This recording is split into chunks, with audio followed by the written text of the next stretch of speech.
రేవంత్ రెడ్డి గారు, మీకు నమస్కారం. మీరు చిత్రకారులు అనుకున్నాను, కానీ చరిత్రను వక్రీకరించేటటువంటి చాతుర్యం ఉన్న నాయకులని నేను అనుకోలేదు. చాలా గౌరవం ఉండేది మీరంటే. చరిత్ర పాఠాన్ని మార్చివేసి రేపటి తరాలకి విషయాన్ని మీరు నూరిపోయిపోతున్నారు. క్షమించండి ఇలా నేను మాట్లాడుతున్నందుకు. కాకతీయులు ఒక ఢిల్లీ రాజుని ఎదిరించి భారతదేశంలోనే రాజకీయ చరిత్రకే కాదు పరిపాలనా సంస్కరణలతో రైతుల సంక్షేమం కోసం, బడుగు వర్గాల కోసం, శ్రామిక వర్గాల కోసం పోరాడినటువంటి మహోన్నత ఉజ్వల చరిత్ర కలిగిన వారు. శిల్పకళా చాతుర్యంలో కానివ్వండి, పరిపాలనా విధానాల్లో గాని వన్నీ తెచ్చిన వారు.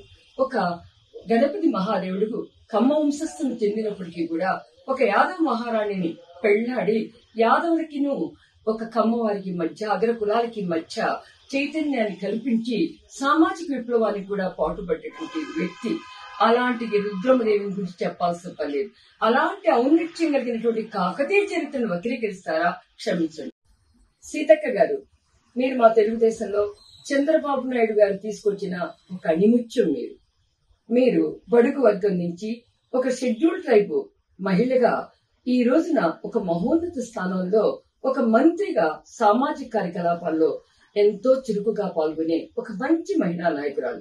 కానీ మీరు ఈ రోజు రేవంత్ రెడ్డి గారి చేత చేయించిన ఒక ప్రకటన, దాని వెనక మీరే ఉన్నారని మాకు అనిపిస్తూ ఉంది.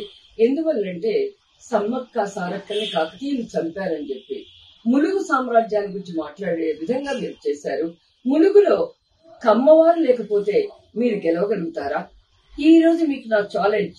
ములుగులో ఒక కమ్మ స్త్రీగా నేను నిలబడతాను, రండి మీరు నిలబడండి. అటు షెడ్యూల్ ట్రైబ్ కమ్మ కలిస్తేనే ములుగు నియోజకవర్గంలో గెలుపు సాధ్యం అవుతుందండి.